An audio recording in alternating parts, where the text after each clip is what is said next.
Welcome back to Mythic Sky Storytime. I'm Dr. Laura Tad, spiritually oriented psychological astrologer, educator, and author. In this episode, I'm going to discuss some of the current astrological weather. As you may or may not know, Mercury went retrograde on the 10th of this month at 4 degrees Gemini and will continue to be retrograde until June 3rd, when he gets all the way back to 26 degrees Taurus. For many of you listening, while you may have heard about Mercury retrograde, and social media is often awash in memes making reference to its occurrence, you may or may not know what it's really about, or those memes may have given you the impression that Mercury retrograde is something to be feared or is bad. But that's really not the case. Well, on one level, the astrologer in me is glad to see astrology more visible. On another level, it gets challenging because sometimes this Cliff Note version of astrology leads to misinterpretation or misunderstanding about what is actually happening. But that in itself is a bit of a Mercury retrograde phenomena. So what's really going on during a time when Mercury is retrograde, and why has it come to be seen in a negative light? To begin with, let me just clarify a little bit about what Mercury represents, or in some ways too, who Mercury is, because Mercury was a god in ancient Rome, and in ancient Greece, he was Hermes, right? So he's the god of communication in these ancient cultures. And he governed all areas of communication, verbal and nonverbal forms of communication. Mercury or Hermes was also governing or responsible for how we think, how people write. He's often understood to be a wordsmith and a messenger. He was the messenger of the gods. He was one of the few gods, both as Hermes and as Mercury, who was able to freely communicate with humans and the gods between the underworld and Olympus in Greece, that did not need to get permission like other gods needed to travel as much as he did, which is one of the other things that he governs. He's also the trickster. Mercury was always very much sort of playing with the gods, playing with humans. He has some of that trickster coyote energy to him as an archetype. So there's a playfulness and a childlike play energy. Even in his trickery, it was rarely done maliciously. It was sort of done in this way of, oh, what's going to happen, in that sort of trickster, playful, childlike energy. Some of the other things that Mercury governs, in being the communicator and the messenger of the gods, whenever Mercury, the archetype of Mercury, is heightened, it's a time of networking, connecting, right? In that he was able to travel between the worlds, he was the connector energy between things. And even our conscious and unconscious self is part of how that can show up. So in modern times, we've also added technology to be one of the things that Mercury governs, particularly technology that we associate with communication or travel. Because he's able to travel between the worlds, he governs technology that involves travel, so trains, planes, and automobiles, as well as technology that we use for communication like phones and computers, right? So those are all of the things that sort of get governed under this archetype. And before we fall too far down this rabbit hole of unpacking Mercury retrograde and just astrology in general, one thing I want to make clear, and I'll likely refer to this in multiple episodes in the future, is in my perspective of astrology, nothing is causing events here on Earth. Mercury being retrograde currently isn't causing havoc or miscommunication, which is one of the things that can occur during this time, but rather the sky, any planet, any part of astrology, it's sort of this real-time narrator. It's this as above, so below. The cosmos is giving us a play-by-play explanation of what's happening here on Earth. And for astrologers, we're the translators of that dialogue, of the play-by-play dialogue that the planets are telling us, right? But it's not causing events to happen. There's no blame to be given. They're the storytellers. That's even the etymology of the word astrology, astro, star, logos, speech, or language, right? So it's the story of the stars. The stars are telling the story. They're telling our story. Just want to make sure that folks listening know where I'm coming from with that. Okay, so now that I've got that disclaimer out of the way, how does any of that relate to what I was talking about with Mercury and Mercury being retrograde? So from a physical perspective, what's going on in the sky during any time that Mercury is retrograde? It is much closer to the Earth than it is at other times in its orbit. And that's in part because Mercury's year is much shorter than ours, a Earth year versus a Mercury year. Right, the year being how long it takes the planet to orbit the sun. Mercury's much closer to the sun, so therefore its orbit, the circle, is smaller. And sometimes it's on the same side of the sun as us in its orbit, and sometimes it's on the opposite side of the sun as us in its orbit. And when Mercury, in its shorter year cycle, is on the same side as the sun as we are, that's when it gets the closest it is to Earth. And when that happens, it creates the optical illusion that it's moving backwards through the sky because it gets physically closer to us. And the analogy I've often used with clients is the sensation of when you're driving on the freeway past a semi-truck and it feels like you're drifting backwards. Right? You know you're going forward. You didn't suddenly go in reverse going 70 miles an hour on the freeway, but it creates this sensation of moving backwards. That's essentially what's happening when Mercury goes retrograde, is that the closeness and the size differential of the celestial bodies of us versus Mercury creates that sensation and that optical illusion that Mercury's going backwards or retrograde. And one of the things that happens when any planet is retrograde is, and again, it's not causing this, but the closeness of the planet to Earth is not so much that it creates necessarily a distorted understanding of the archetype, but it's more of an amplification of the archetype, right? So if Mercury governs communication and how we think and how we interact with each other, both verbally and non-verbally in the world, whether it's written word or orally. Part of the story that the stars are telling us is, oh, this is a time where communication is becoming of greater importance. And thus, if we're communicating more, there may be more opportunity to miscommunicate, right? That is just sort of part of the scenario, part of the formula at the time. Heightened communication, greater amount of communication could lead to more frequent miscommunication. Right? There's this double-edged sword. On one hand, this amplification of communication can also lead to being hyper-focused in communication. So when we're speaking or writing, we're really engaged in that communication, in that speaking. But that can create tunnel vision, and we can end up speaking without listening. Right? And so that speaking without listening is what leads to the miscommunication or confusion. We're just talking, maybe you're talking over people, or you're not pausing long enough to digest what you're hearing because you feel like you have so much more to share. And so that's part of why this time can lead to miscommunication, is that amplification of Mercury being closer to us physically leads to talking without listening or without digesting what you've heard. Almost like an urgency. You can't speak fast enough or get your ideas out quickly enough.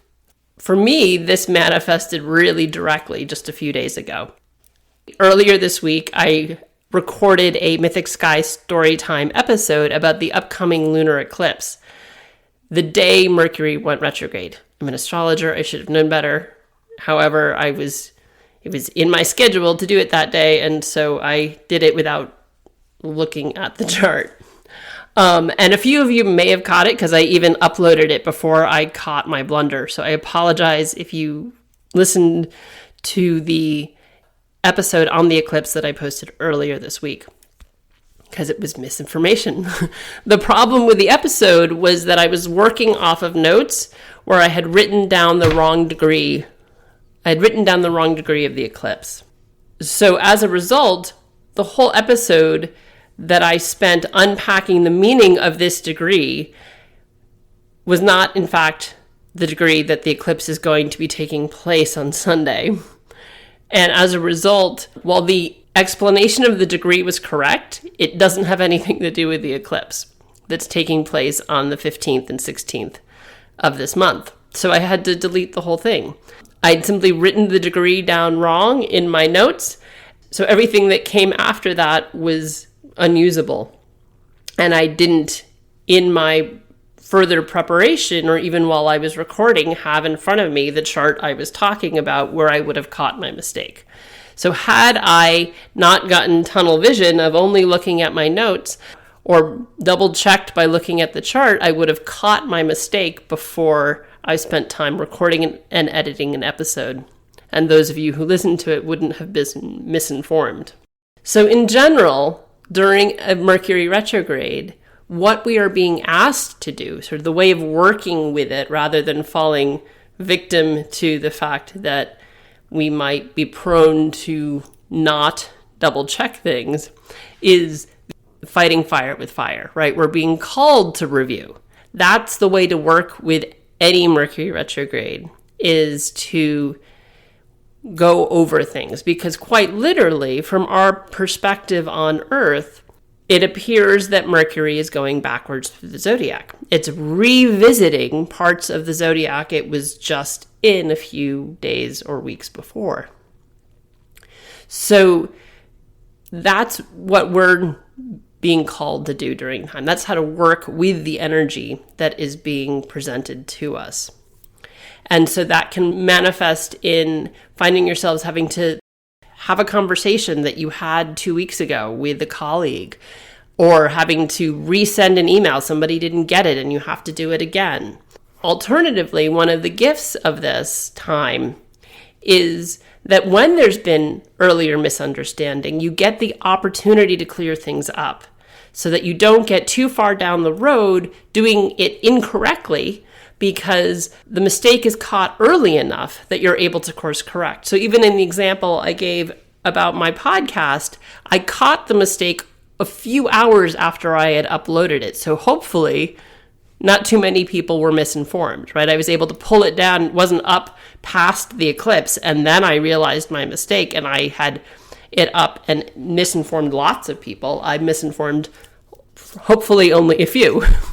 So that it can be that way of reworking with it, or working with that energy, is reflecting, reviewing, doing things again. In my case, re-recording a podcast. So as you contemplate how this might be showing up for you and where in your life this is going to become the most visible or dominant for your experience of this particular Mercury retrograde, is looking at where within the zodiac it takes place. And that's true for any of them, any retrograde.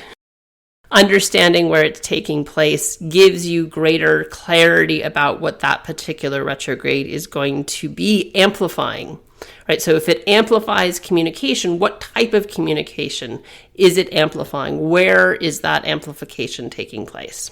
As I said earlier, Mercury went retrograde at 4 degrees Gemini, and it'll go back to 26 Taurus. The fact that it's taking place in 2 signs means that there's really 2 areas of focus. And sometimes a retrograde will be in 2 signs, and sometimes it's in 1. Sort of alternates year to year. This year, all of the Mercury retrogrades will occur in 2 signs. So for this particular one, the retrograde began at 4 degrees Gemini, and it will be complete at 26 Taurus. So we have to really look at what both of these signs mean to understand what may be brought up or become part of what we're examining or revisiting during this time. So Gemini rules ideas, right? As a sign, it's very much associated with Mercury. It also governs siblings. So one of the things you might find yourself doing during this time is communicating more with your siblings, or even people that are your chosen siblings, right? People that are chosen family. You may find that you're having to have more conversations with them or talking about them, or the conversations that you're revisiting are more in relation to those people. Doesn't mean it's exclusively that. It's possible, given the sign that it's occurring, that that's a greater emphasis of where this recommunicating is occurring, or even where the miscommunication is occurring. Then on the 22nd of May, Mercury will get back into Taurus. So it won't be done with the retrograde because that doesn't end till June, but it gets back into Taurus where it still has a couple more degrees to backtrack through, because it needs to get to 26, and when it backtracks, it'll be at 29 when it first enters Taurus. So it gets back into Taurus on the 22nd of May. And so there'll be this shift out of this Gemini energy where the miscommunication is more likely to be with siblings into an area that has more to do with miscommunicating about your needs, because Taurus governs in part our possessions, what we have, what we value, and our physical experience of the world. Taurus also governs our sensory experience. So communicating your physical needs may become more of the theme for the latter 2/3 of the retrograde, right? So you may find that there's a shift. There's still miscommunication happening, but the type of miscommunication may shift on the 22nd. So a couple of other things to be aware of. So while everyone experiences a given Mercury retrograde, it's often a period that is more intense when it lines up with your own astrology. So unless you know your own chart, this can be hard to calculate. So I'm not going to get too far into the details of here, but staying rather general.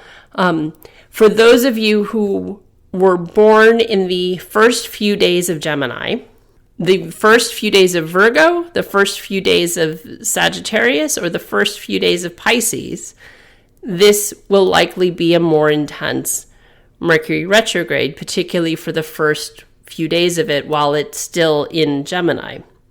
Then when it transitions into Taurus, it becomes a more significant or more intense Mercury retrograde for those of you born in the last few days of Taurus, the last few days of Leo, Scorpio, or Aquarius, right? Because then the Mercury retrograde is in alignment in some geometric angle, be it 180 degrees, 90 degrees, or 0 degrees, or close to 0 degrees, to where the sun was when you were born.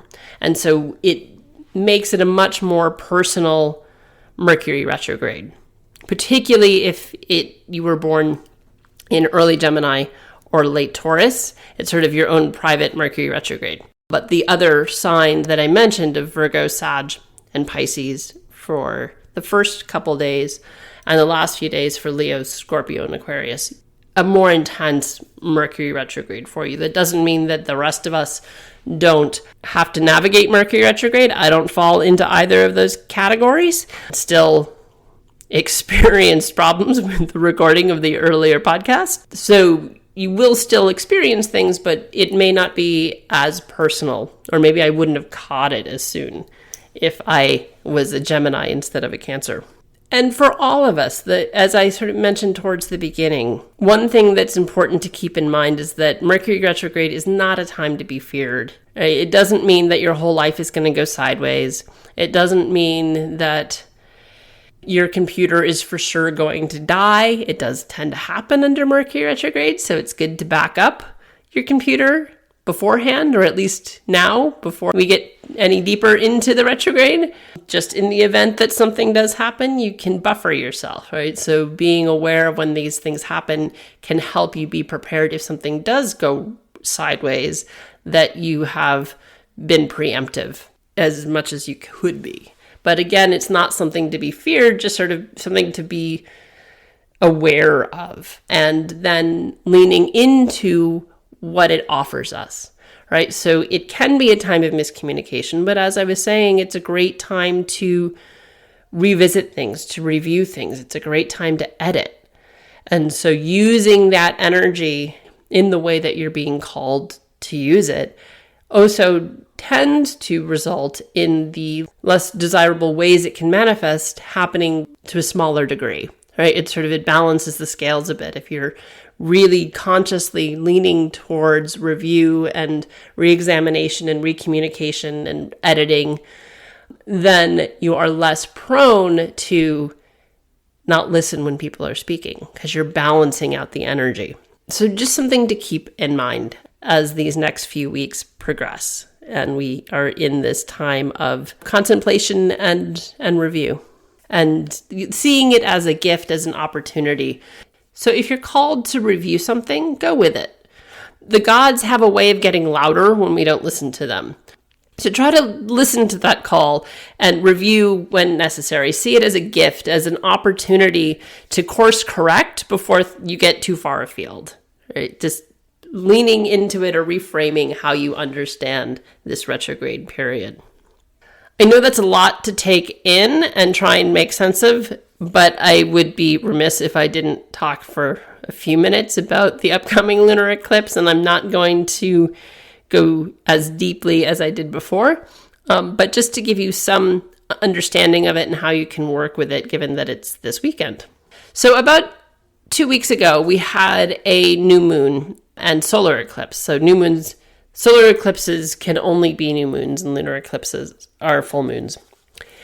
And they always come in pairs, right? So we had a solar eclipse almost 2 weeks ago, then we get the lunar eclipse Sunday, Monday. It straddles the 15th and 16th. And unlike a solar eclipse, with this lunar eclipse, it's total. So the solar eclipse wasn't a total solar eclipse and wasn't very visible. There wasn't much to see. But this will be a total lunar eclipse and is visible throughout much of the United States. The West Coast is going to get the tail end of it simply because it won't be dark enough to see the beginning and middle of it when it's at its height. But here on the East Coast, here where I am in Georgia, the eclipse will begin at 9:32 p.m. on Sunday the 15th. The moon will be completely eclipsed, completely in shadow at 12:11 a.m. on the 16th, and then out of shadow, and the eclipse will be done by around 2:50 a.m. on the 16th. And astrologically speaking, this eclipse is happening at 25 degrees Scorpio, and that is the correct degree. So in general, Scorpio is one of the more intense signs of the zodiac. It's a fixed sign, which simply means that it's a sign that occurs in the middle of a season. All fixed signs, Scorpio, Leo, Taurus, Aquarius, occur during the middle of seasons. Regardless of hemisphere, it changes which season it is, depending on where you are in the world, but it's always the middle of the season. So it's the intense part of a given season, our fixed signs. Here in the Northern Hemisphere, Scorpio is the middle of fall. And it's also a water sign.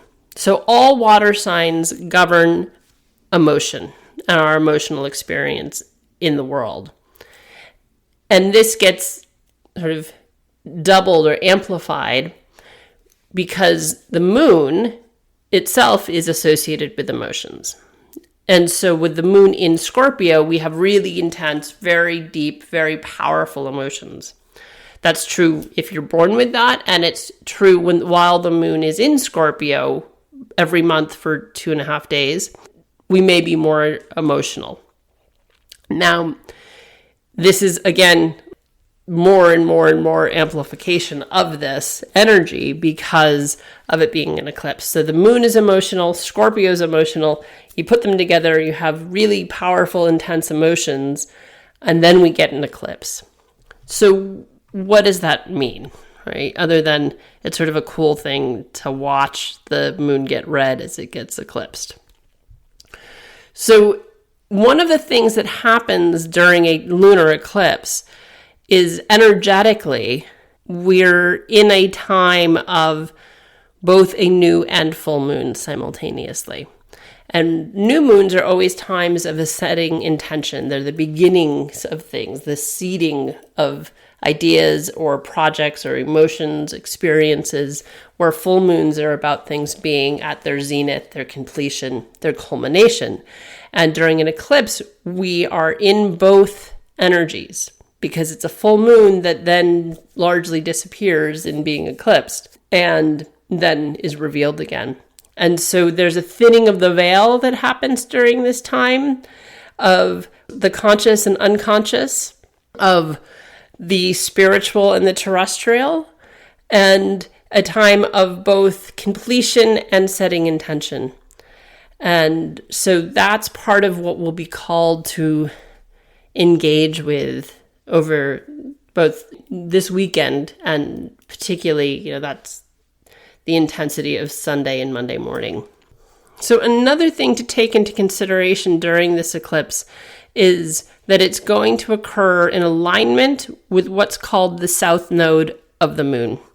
Now, the nodes are not actual objects in the sky. There's a south and north node for every celestial body, but they're not actually objects. It has to do with the alignment of that object, in this case the moon, in relation to the earth and sun, and how that lines up. When the earth and the moon and the sun are in perfect alignment, we get an eclipse, which is also indicated by how that aligns with the nodes. So the south node, which symbolizes the past, right? The north node is, in our own charts, is where we're going, our evolution. The south node is where we come from. And collectively, that's true as well. So the south node is about the past. The intense emotions that come up during this weekend will likely be related to the past.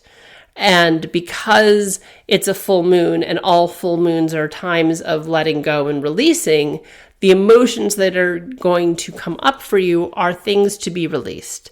And they're likely, because it's the south node, to be old emotions, long-held emotional attachments. May even be things associated with memories and feelings that you thought you dealt with, and you're suddenly confronted with again and having to, like an onion, peel the layers and release yet another level of emotional attachment to something that may have been from even several years ago.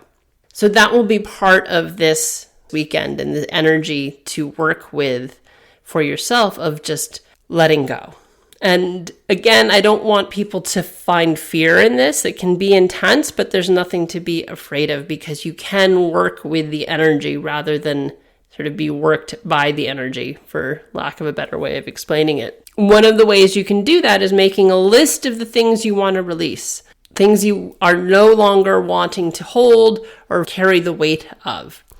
And whenever you're making a list around the full moon of things you want to let go, it's great to make the list and then burn it so that it's literally released into the air and let go of. So with this particular full moon eclipse, some of the things that you would be making lists about, you'd want to have associated with Scorpio, because that's where the focus of the energy of this particular full moon lunar eclipse. So some of the things that you can contemplate or make in your list of what you want to let go of is thinking about, how do you honor or fail to honor your passions? Because Scorpio is the most passionate sign of the zodiac. It's the most intense, but it's absolutely the most passionate.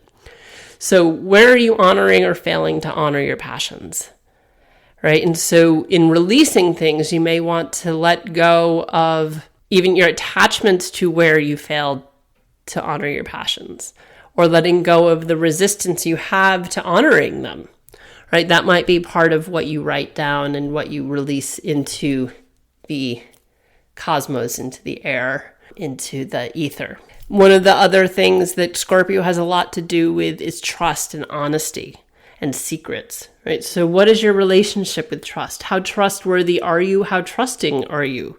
What is your attachment to honesty or relationship with secrets and truth, right? And so lists around those things, the things you're wanting to let go of, or areas maybe you've had mistrust, or areas where you've struggled to be honest with others or yourself, right? So that too can go on the list. And in general, just because, all lunar eclipses, all full moons are about letting go of things. So there can be a more general letting go as well, in part because Scorpio is so much about transformation as a sign.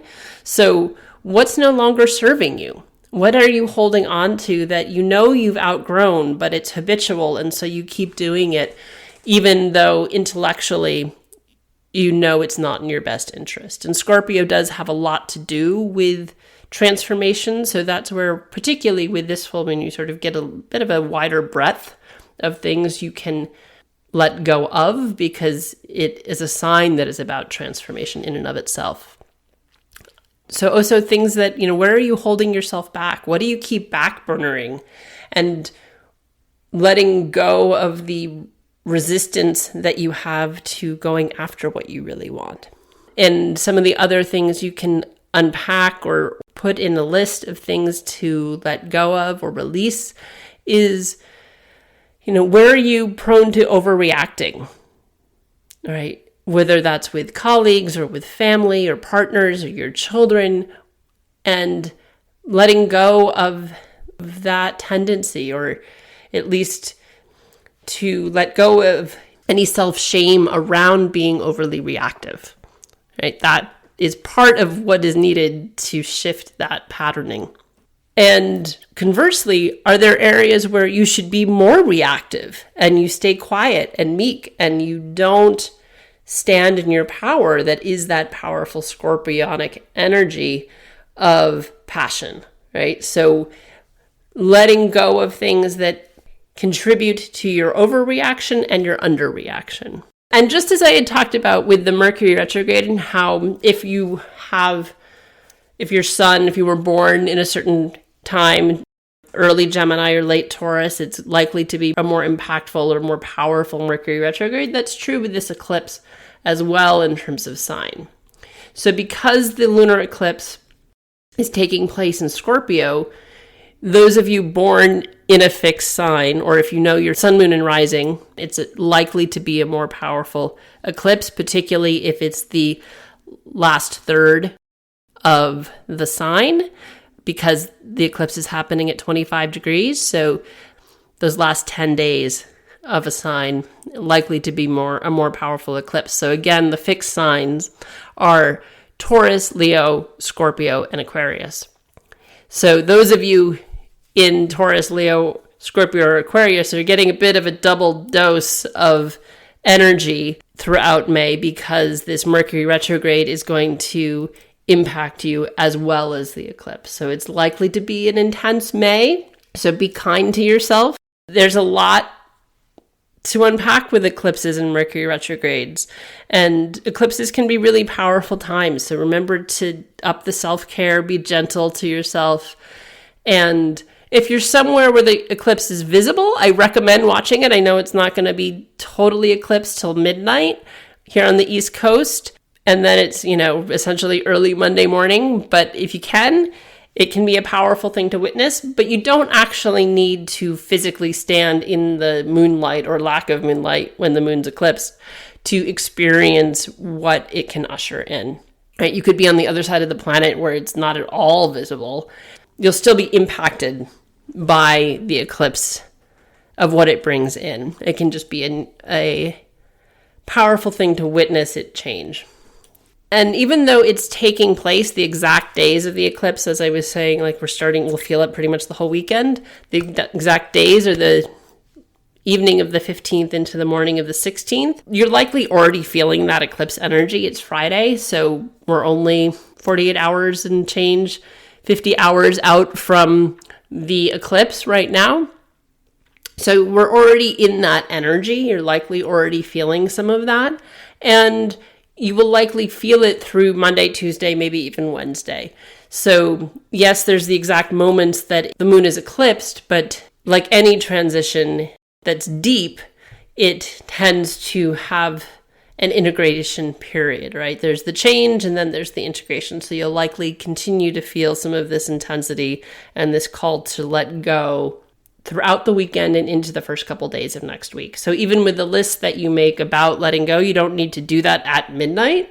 I would say to have it be the most impactful if your starts around 9 o'clock. So anytime sort of between 3 p.m. in the afternoon on the East Coast to maybe noon Monday, that time frame, you'd be able to really tap into this eclipsed energy and make use of it. And just remember in that too, because it can be intense and it's going to be a few days, to take care of yourself. As I was saying, up the self-care, maybe take a bubble bath, meditate, do some belly breathing, some deep breathing, and using that time, and maybe even doing those things before you make your lists of things you want to let go, so that you are in a more centered place when you make those lists, and it's not coming from a place of reaction, but really from a place of emotional centeredness of what you're wanting to let go. And what you realize you've long outgrown, or things you want to let go of but have been resistant to do so. I am Dr. Laura Tad. This has been Mythic Sky Storytime. Thank you for listening. I hope you have a lovely eclipse and a fruitful Mercury retrograde. As always, please like and subscribe to the show wherever you get your podcasts. And for more questions about how I work, please go to mythicsky.com.